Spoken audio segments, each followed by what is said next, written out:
Salam YouTube, sahabat-sahabat TZM. Sebelum ni aku dah share masalah pada root clutch aku ni.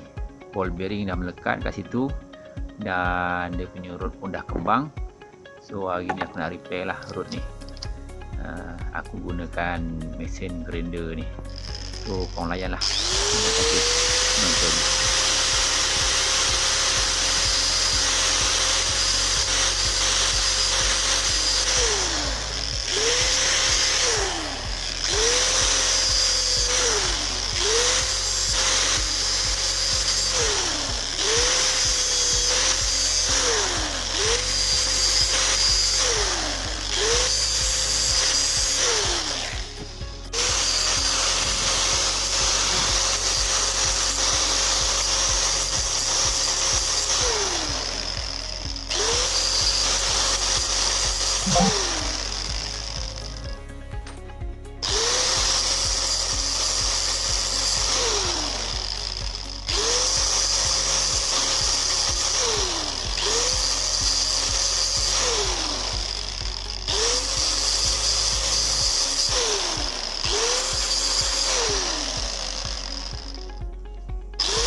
So dah selesai aku lay balik rod tu.